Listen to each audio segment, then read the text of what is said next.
Hi, my name's Misty. I'm going to be the group facilitator in our Challenging Conversations presentation. And I'm Aubrey, and I'm going to be playing the daughter in our role play situation.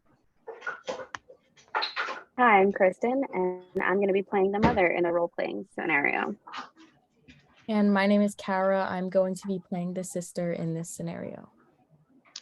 Okay, our role-playing scenario is going to be a family intervention. Kara is going to be the sister to Aubrey. Kristen is the mother. Kristen is very concerned about Aubrey's choices with online dating, and she wants to reiterate her safety and try to communicate that effectively. But there's a disconnect within the family dynamic. There's a lot of family situational problems that creates hostility and an unproductive dialogue. So I'm going to start sharing my screen now so we can go over our skills.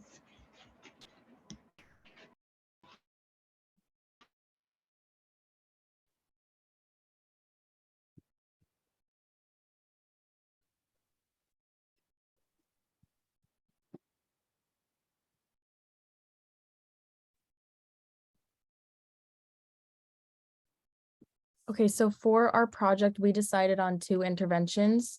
One is going to be the common ground intervention, and then the other is nonviolent communication. So I'm going to be going over those. So first, our intervention method is common ground. And the purpose of this scenario is to have everybody be listened to and heard. So one person will repeat all of their feelings about a situation while the other person practices active listening and paraphrases it. And then it's switched. Another person then talks about their concerns and the other person paraphrases that. In our situation, we do have 3 people who are going to be doing this and 2 people active listening for each person who's speaking. So for some do's and don'ts, we don't want to interrupt. We don't want to have mean language, calling names, any disrespectful words or body language, and we don't want to jump to conclusions or be defensive in any way. While we are listening, we want to allow other people to speak fully and really practice active listening in order for this practice to be very effective. Some favorable outcomes is that each person feels seen, heard, and known. And that everybody kind of comes to a common ground, literally, about what they are putting on the table about their feelings. And then after that, we have the nonviolent communication intervention method. And this is all about using language that does not perpetrate any violence at all. It's very peaceful. The whole point of this method is to communicate one's feelings, needs, and a request in order to get their needs met. So nonviolent communication, for example, will use words like I feel sad, I feel scared, I feel uncomfortable, rather than using words that perhaps blame another person like I feel unsupported or I feel like you never do this. So within those type of languages, we don't use judgment, and it further helps actively get people to understand what they can request from the other in a nonviolent way.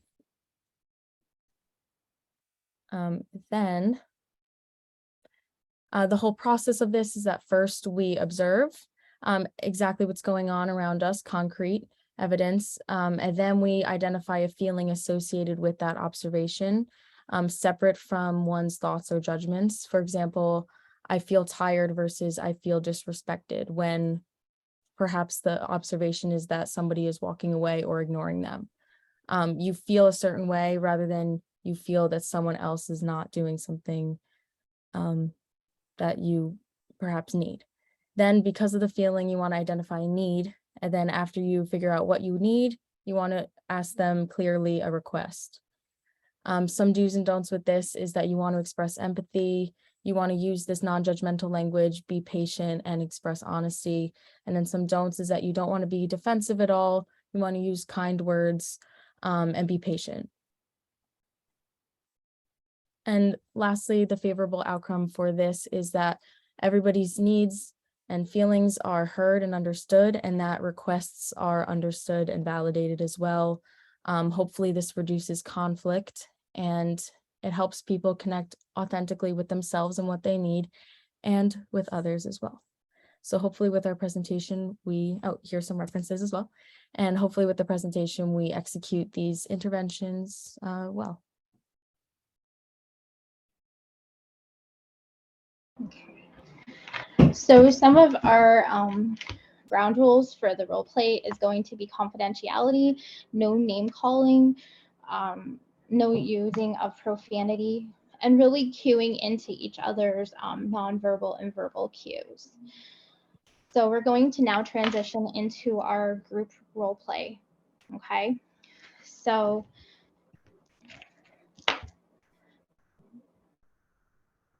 I'm going to start. So okay? Do you want to start? Go ahead.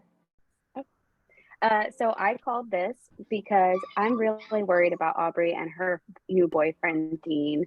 He is just not good for you, and you don't know him very well. You met him online, and it just really, really worries me about your safety.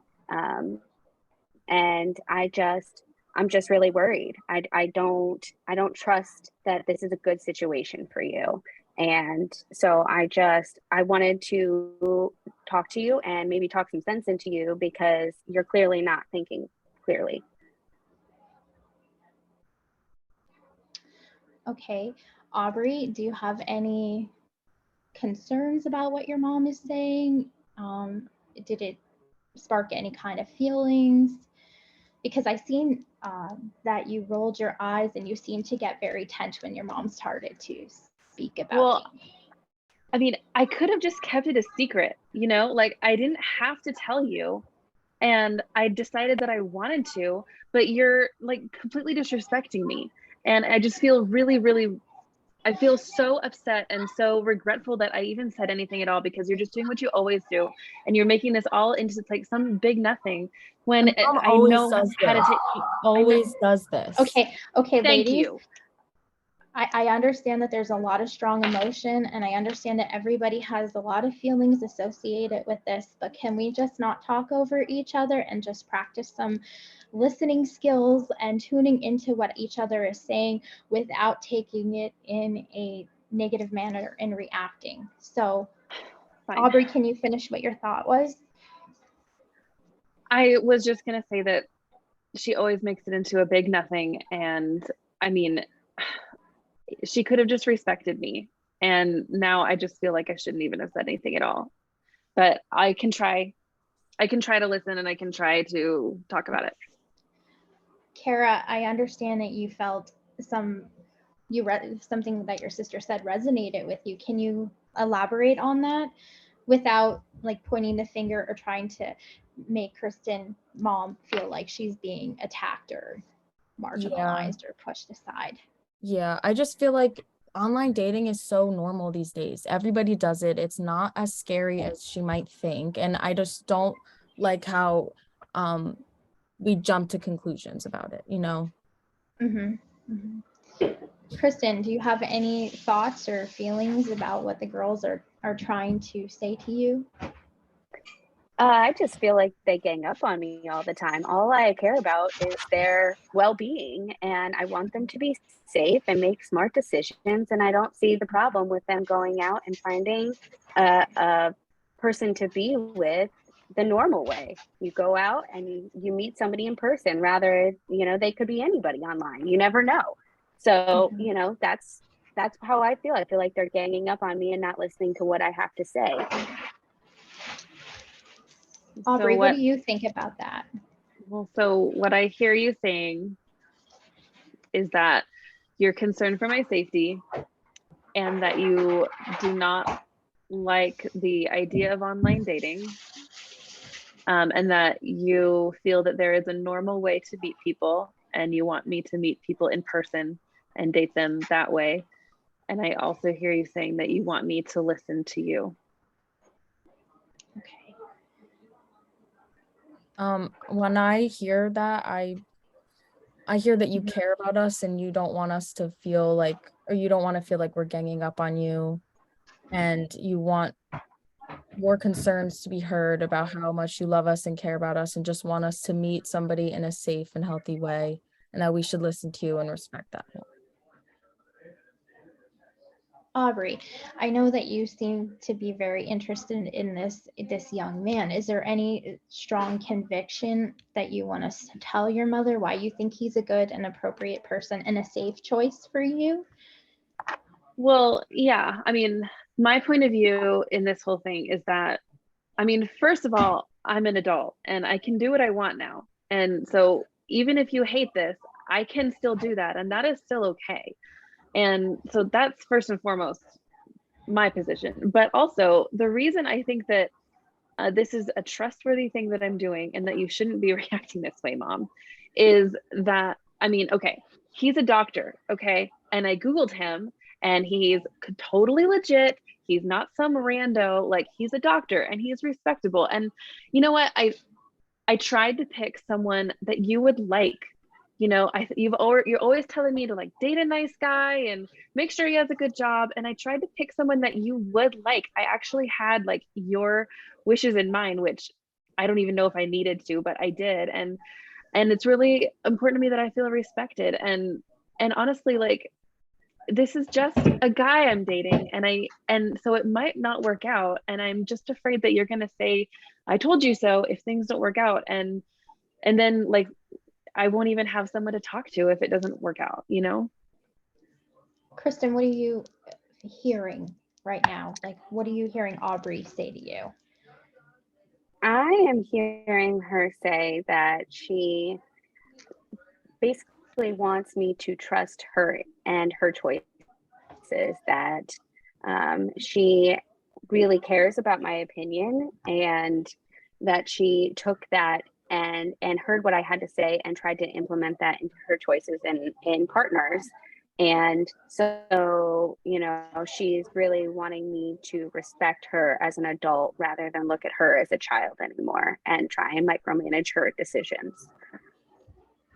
Yeah. Is that what you were trying to say, Aubrey? Yeah, that's what I'm saying. And it's also important to me that Mom, that you're not so critical of me, because I'm afraid that like if it doesn't work out, you won't be there for me.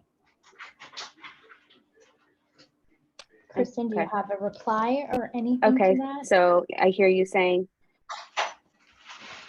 that you're worried that this disagreement could interfere with our bond and our communication going forward. If things don't work out, you still want my support, regardless. Yeah, I just want your support no matter what's going on. Yeah. I feel like there's a lot of positive communication, and I feel that you are both identifying your needs and you're trying to get a resolution. Kara, do you have any input into this? Because you're a part of this family dynamic, and we want to try to make everything come full circle, that we do reach a common ground and we are communicating to each other in a non-violent way, and we're making sure that everybody is heard. Yeah, I feel like this is an ongoing and repetitive thing in our household. And honestly, it just makes me feel really anxious when everybody's fighting all the time, or when we feel like we can't talk to our mom about the people we're dating, or just anything going on. It like really, you know, it doesn't feel that good. And I agree with Aubrey, like online dating is fine. He seems like a great guy. She also showed me a picture of him and he's really cute.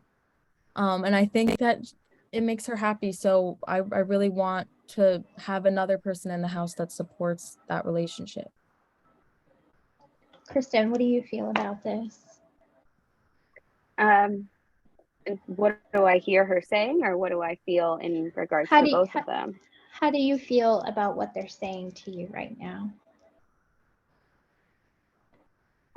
It makes me sad to think that they think that I'm only critical of their decisions and not supportive of them when I explain my, fears or concerns. It makes me feel sad that they don't see my true intention and just perceive it as just criticism. Aubrey and Kara, do you understand your mom's point of view, as she's concerned about your safety in the decisions that you make, and as her as being a mother. She just wants to make sure that, you know, you're safe. And I do believe I'm understanding, Kristen, that you're saying you want them to be safe, you respect their decisions, but part of you is having a hard time maybe perhaps letting them grow up and make these decisions on their own. Correct. Well, I mean, I think that since we're trying to find common ground, I think I guess we all have in common that we all want to be safe. I mean, Mom wants me to be safe, and Kara wants me to be safe, and I want me to be safe. It's not like I want to go out and do something that's going to put me in an unsafe situation. So, I mean, I guess we have that in common. What about you, Kara? What are you thinking right now? I think that this is helpful, and I agree that we all just want everybody to be safe. It's just a matter of what safe is. And I think Mom thinks that online dating isn't, whereas me and Right. Aubrey more think that it is safe. So it's at least we all know that we're trying to be safe in the situation, and that we're all trying to understand each other. But as long as Aubrey's still able to date this person without criticism constantly, then that's really what I think we need to work on as well. Is that the ultimate goal, Aubrey, that you would like? Like what is the result that you would like to come out of this? I want to stay close to my mom, and I want to stay close to my sister, and I want to be able to I want to feel like I'm trusted. And I mean, part of that is being able to date who I want to date.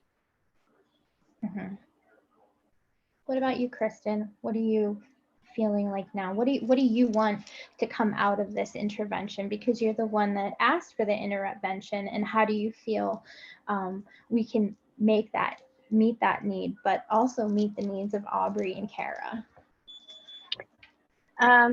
I want to, you know, ultimately I wanted to kind of explain my feelings to her and hopefully, you know, talk some sense into her about the safety of meeting people online, because you never know who could be behind that screen. Like, but Mom, I just watched the Tinder swindler. It could have been you. Could be dating. Mom, it is not like that. You could meet. I mean, if you meet someone in person, it could be anybody. There's nothing different about meeting someone online than meeting someone in person. It's always unsafe, you know. Okay, let's not interrupt one another, and let's try to let one person speak at a time.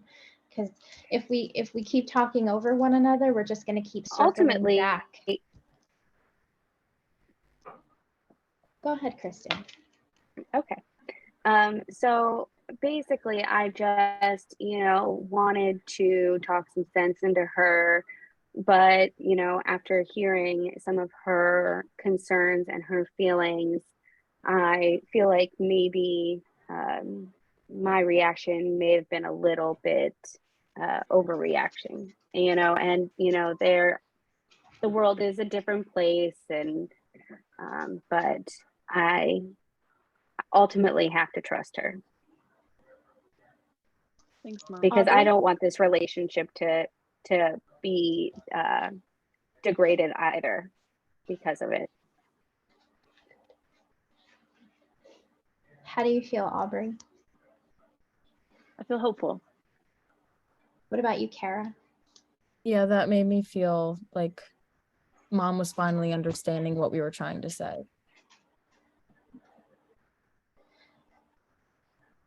I think we reached a common ground, and I think we were able to effectively communicate in a nonviolent manner that everybody was seen and heard and respected. Would Kristen, Kara, Aubrey, would you say that you agree? Yeah.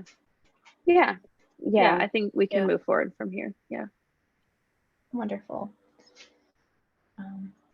So I think we did a really good role play there. I'm going to transition into the discussion, because I think there was some common ground, but there was also like nonviolent communication mixed in with common ground, because there was a lot of I statements, results, outcomes, and a lot of conflict resolution. And while maybe a lot of underlying issues might not have been addressed. But the ultimate goal of the role play was addressed through creating positive communication amongst the family dynamic. Would everybody agree with that? Yeah. And like in relating issues to oppression and diversity, I think like we can look at the oppression as maybe Aubrey, as the older daughter, feels oppressed and she feels like she has to maybe take on the role of being always making the responsible decision, having a safety net, having a guard around her, so to speak. And maybe Kara is more like the younger daughter, that everything is like a little bit more loose and a little bit more kind of fly by the seat of her pants, sort of.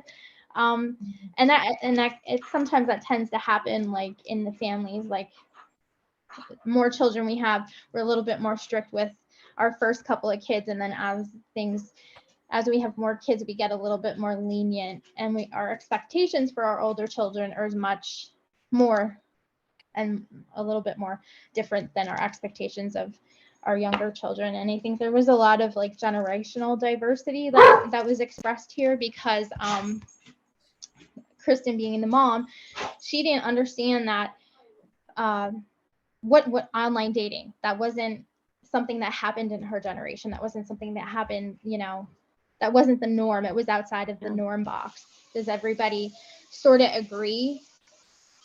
Yeah. I just want to add to, like, especially role playing the younger sister, online dating is probably like very, very prevalent in that person's generation, which is again a huge generational gap.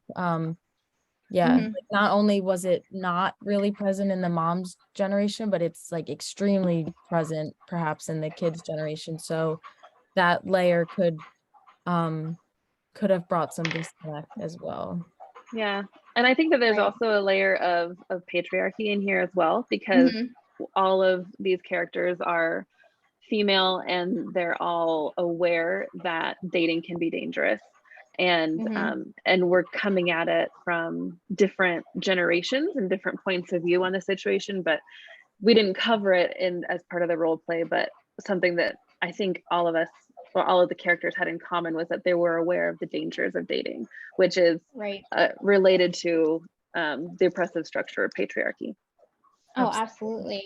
Yeah. And I think it's so diverse in our group, is I think there's a bit like there's generation gaps in between us four too. I'm the oldest, so, and I think when we first discussed this topic, I was like, wow, when I was younger, we didn't really do the online dating thing. We kind of did it like, meeting at a bar or meeting at a store or meeting, through friends or something like that. And, and it's like Kara said, when she reiterated, or Aubrey said, I'm sorry, it's no different than meeting in person, because you really don't know somebody. It's just a different context of how we perceive things through the generational point of view. And I think that's really important to reiterate here. And I think it was really relevant too. I mean, because online dating has become the norm in society. Social media, online presence is so huge. Does anybody want to talk about the techniques that we used? Yeah, I will. So we picked common ground because within our scenario, it was very clear that there was not a lot of active listening between our mother and our two daughters. There was always a layer of always listening to respond rather than listen to understand. And so we felt that common ground would really work between them, because they would have to slow down and listen to one another and then paraphrase what came back or what the other person was saying. So we felt that that was a really good technique to use. And then nonviolent communication was good. So we could improve the communication techniques and take out the layer of all the, extraneous variables and go down to the needs of the mother and the daughters. In my role, I had a need to know that my daughter was safe. And in Aubrey and Kara's role, they needed to know that their mother trusted them. And so we felt that those were the best techniques for our scenario. And I think it was interesting how they were like in common ground, we still kind of use some like nonviolent communication with the I statements and addressing our feelings. It was really intertwined, and it really kind of came full circle. Yeah. And I mean, the way that we use those techniques was really important, I think, because, you know, common ground is good for promoting understanding, but it's not necessarily a solutions focused technique. Whereas nonviolent communication does have that added component of finding a solution. Like, will you please, you know, stop telling me not to date this person? Will you please tell me how you're going to be safe? Those kinds of things. And so intertwining our techniques together sort of combined the best of both worlds. And I also think it was really key how, Aubrey, you were really great at doing nonverbal cues, like the eye rolling and just the body language. You know, you really got into the role, and it really solidified, you know, what you were thinking and feeling in that moment, because we could tune into that by just your affect and the things that you were presenting. So that was a really good technique and way of presenting. Honestly, the nonverbal A+ cues. for acting. Very good. Aubrey gets the Oscar. Thank you. Thank you. Yes, let's get that Oscar. Would you like it chocolate? We'll get that sent out to Colorado. Stop it. Y'all are making me blush. We need to move on. So what stage would you guys say that we reached by the end of the course with our groups? Yeah, so I think quite soon into our time working together, we did kind of reach a performing stage where we were all getting along, and it was quite smooth. But I think now more than ever, we definitely reached that point. Just getting together, picking a date to do this presentation, and to have such a clear idea of how it was going to work and how we were going to execute it really shows that we worked through the chaos, if there were any in the beginning, and that we really figured it out. So I think together we did that. And then also, I just want to speak too for the role-playing scenario as well. I think we executed all of the stages quite well. We purposely decided to interrupt each other in the beginning to portray the stage of chaos. And that, I think, was really good all the way up until the end, where we kind of reached a resolution. So yeah, so in both situations, I think we kind of came to a good conclusion. I think so too. And I think we also, like we talked about, we really are at the mourning and adjourning stage, because we created such a great collaboration and relationships, and we talked outside and had a group chat, and you know, we really were supportive of one another. And when we had questions, we all, you know, reached out to one another. And it is going to be a loss that we're not going to be able to be possibly in other groups with each other, but I certainly hope that the relationship that we build really carries over throughout our online cohort, and that we can continue to talk and just support one another, you know, because it was a great basis and foundation for the online learning platform. I think we really were approaching a true sense of community with one another. And I think a lot of that was because first we work well together on as a practical note, but we also, you know, communicated outside of what we needed to do for this project together. And so I really felt a lot of the support and the goodwill from the rest of you, and that made me really feel like we were moving toward a sense of true community. And I really appreciated all of you. I appreciate all of you. I think it was amazing because we also got to share like some personal things. We knew Aubrey's dog was having surgery. We also talked about being moms, and Kara was like, well, I have a cat, you know, so like we all kind of tried to find common ground within in our own relationships and dynamics. And I really am happy that we got to work together, and I'm so happy I got to know all of you. It really was an enrichment for me. Yeah, it was a great start to the program where we all just kind of fell into our roles very, very easily. And, when we had to think of, was there any chaos? It was hard to find chaos because we just worked really well. And, I really hope that our relationships continue beyond this. So, Yeah, me too. Yeah, we have Me 3 too. years left, hopefully, of us potentially being in the same classes and together. So I am Fingers very crossed. grateful. Yeah, I'm grateful that this was a good group beginning to the program, and I look forward to the rest. So I think we're Yeah. done, and I hope everybody enjoys our role play. And I guess we'll talk via text. Bye. Good night. Bye. Bye, everybody.